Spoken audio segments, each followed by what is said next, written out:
Morning po. Kumusta na kayo?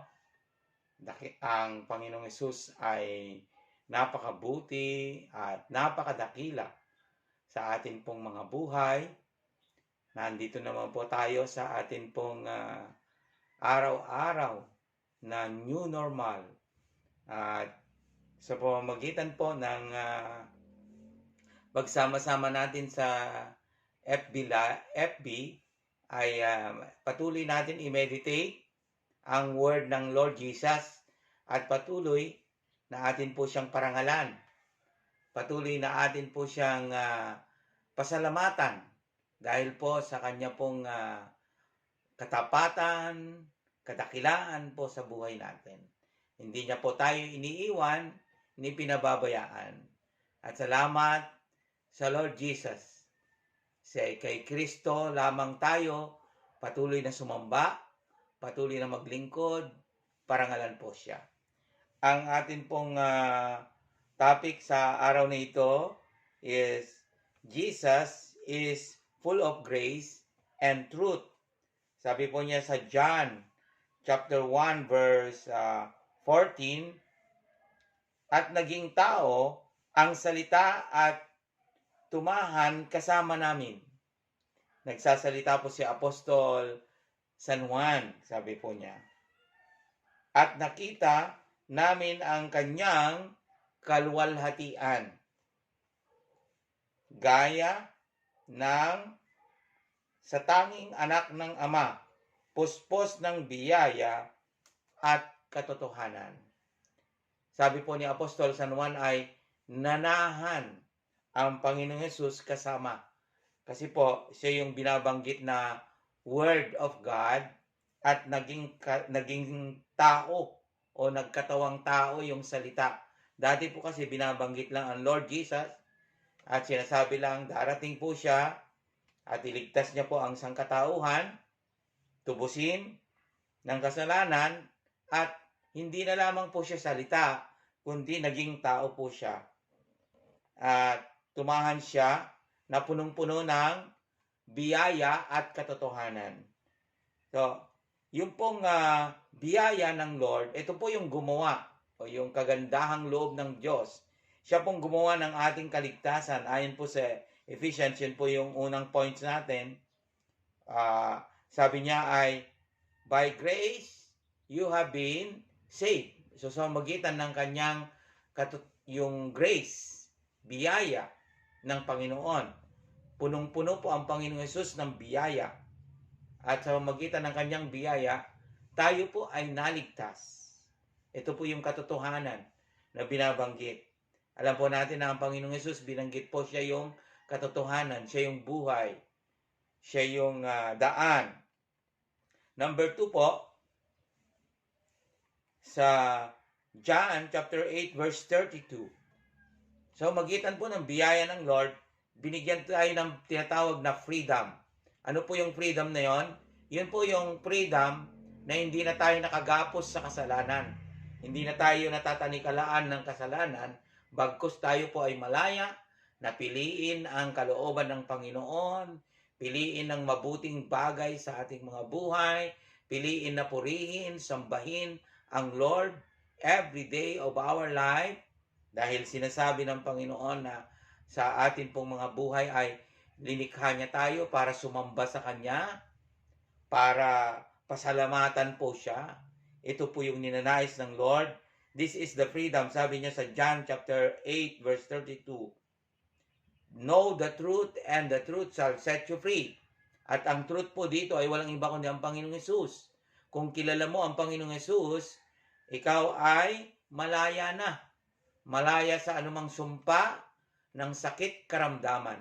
Malaya sa anumang sumpa ng kahirapan. Sa panahon pong ito ay meron pong gustong bumihag na sakit karamdaman. Ito pong COVID-19. Pinalaya ka na. Pinalaya na tayo ni Kristo Jesus. Si Kristo ang ating kalayaan. Sabi niya sa John.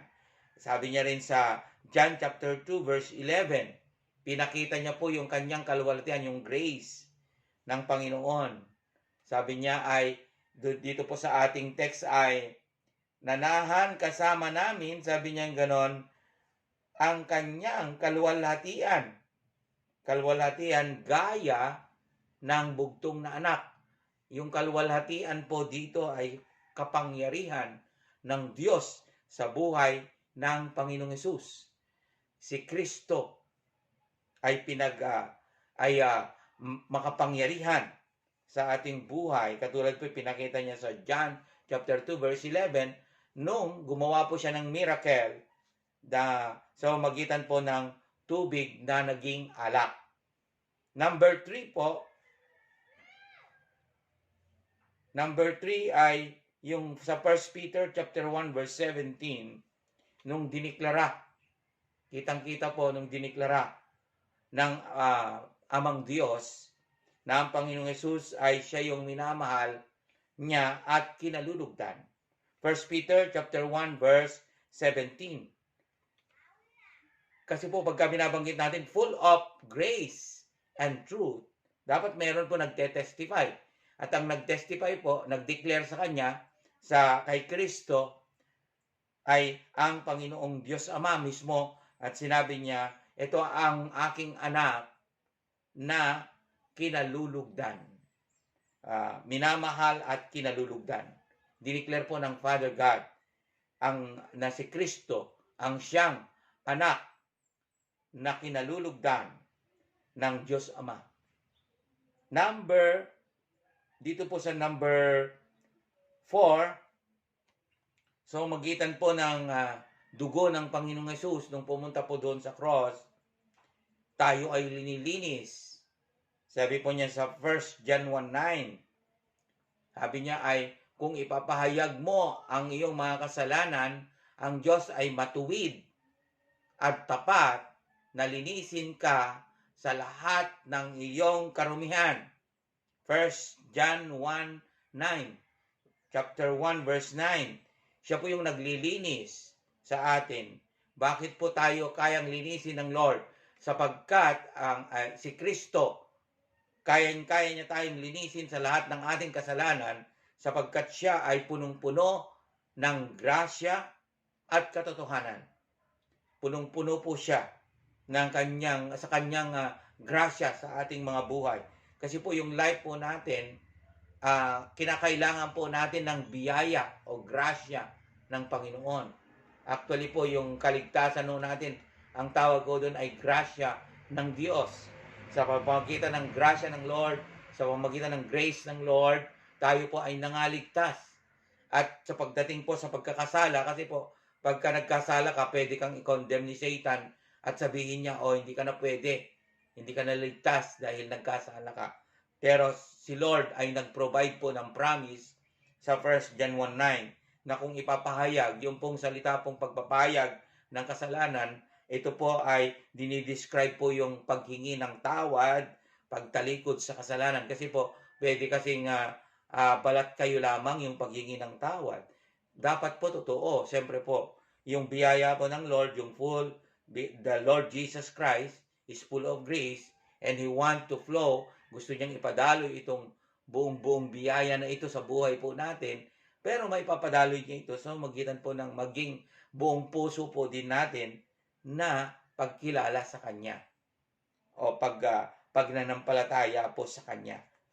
So yung dugo po niya ay siyang lumilinis po sa atin para sa ganon, ang tingin pa rin sa atin ng Panginoong Diyos Ama ay malinis, banal, nakikita po niya yung life ng Panginoong Hesus sa ating mga buhay.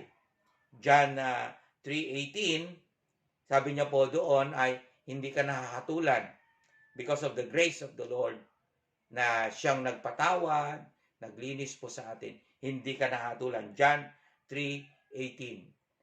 Ay hindi ka nahahatulan ng Lord. Ibig sabihin na hindi ka na parurusahan. Kaya nga sabi niya sa Romans chapter 8 verse 1, wala na pong kaparusahan. There is now no condemnation to those who are in Christ. Kung na kay Kristo ka. Kaya patuloy na hinikayat po ang bawat isa na isuko ang buhay kay Kristo Jesus. Tayo manalangin. Salamat, Lord Jesus. You are full of grace and truth. In Jesus' name, amen.